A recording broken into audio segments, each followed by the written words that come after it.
Today I'll be painting and drawing the three wise men following the star. I'm using Sharpie for this, and I'm using watercolor paint, and then I'll use a tiny bit of acrylic paint as well. I'm starting a little bit below halfway down the paper, and I'm going to make 3 circles where I want the camels to be. And I want the 3 to be a little bit to the left of the paper. It doesn't matter if they're all exactly the same height or the same distance from each other, but I do want to leave enough space so that the camels aren't like running into each other. I'm going to go ahead and color in the circles of the camels. And then I'm going to add kind of a curved line that's going to be the front part of the camel. So it's just going to hook up. This will end up being the camel's neck. So we want to make sure to kind of keep them small so that there's room for each of the camels. I'm adding a little line that goes out. That'll be the camel's face. And now I'm going to go ahead and thicken up kind of where the body and the neck connect by adding just some lines to connect the circle to the neck. And I'm going to go ahead and fill that in just to kind of thicken up the front part of the camel's bodies. Next, I'm going to add a little circle where the neck and the head meet. And then I'm going to add a little bit more to the face. It's kind of like drooping down a little bit to the front part. I'm going to add little ears in the top back part of the head. And then I'm going to thicken up the neck so it can support the head. So just by adding a little bit more thickness to it. The nice thing about making silhouettes is you can really start off thin and then you can kind of thicken them up until you get to a point where they make sense. All right, I'm happy with those so far. I'm going to add the back part of the camel now, just by adding kind of like a little letter C to the back end. And I'm going to go ahead and color those in. So I have kind of a nice body shape for the camels. And it's okay if they're not all exactly the same, as long as they're similar enough, it makes sense, and that works. All right, when making the tails, I'm just going to add a little line that kind of hangs off the back part of the camel. And then now I'm going to focus on the legs.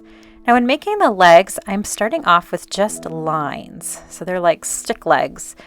And like I said, when doing silhouettes, it's okay to start off with sticks and then you can always thicken them up later. So right now I just want to focus on where to place the legs and pay attention to how they bend.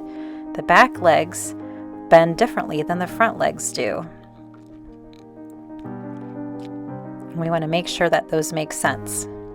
So now I have the legs in place. I want to thicken the top part of each of the legs, kind of like where the thigh would be. Those need to be a little bit thicker so those muscles can help support the camel's body.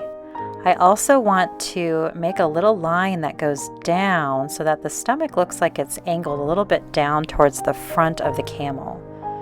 I'm thickening up the legs on the second camel now, mainly just on the top part of the legs. I'm keeping the bottom pretty thin, and then I'm angling the body down just a little bit in the stomach area so that it's angled a little bit more towards the front of the body instead of angled up towards the neck.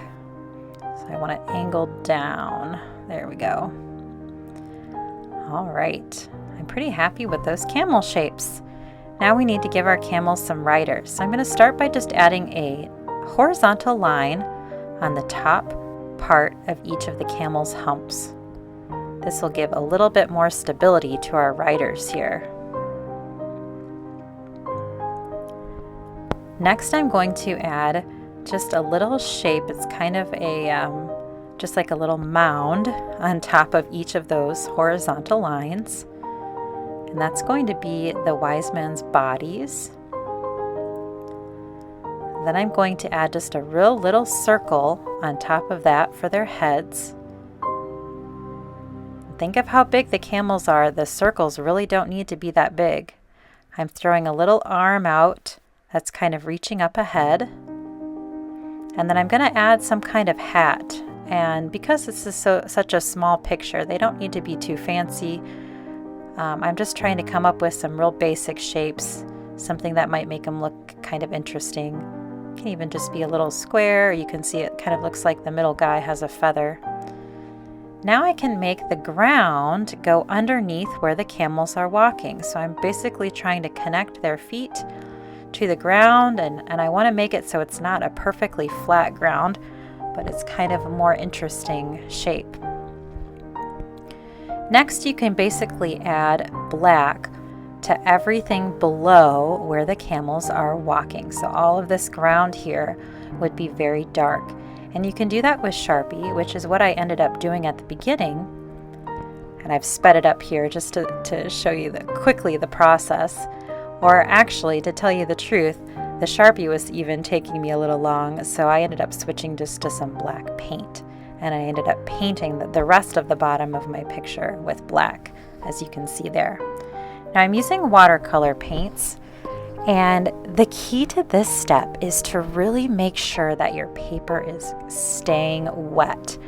The amazing effect that the salt makes with the watercolor paint only works if the paint is wet.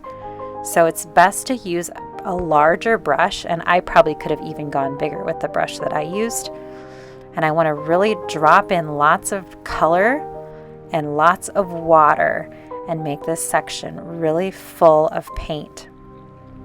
Now I'm trying to make it a little bit darker in the back part of the picture, so behind the wise men, and I want it to be a little bit brighter in the front part or head of the picture. So I'm trying to keep that little circular area there on the top right a little bit lighter, and then everything around it can be a little bit darker. And I'm constantly adding water and then trying to drip in and drop in some of the colors. And I'm just using a couple different blues that I have on my palette. I added a little bit of purple here and there too if I wanted something to be a little bit darker. You could add black, but we have black already on the bottom, so it's kind of more fun to add those colors.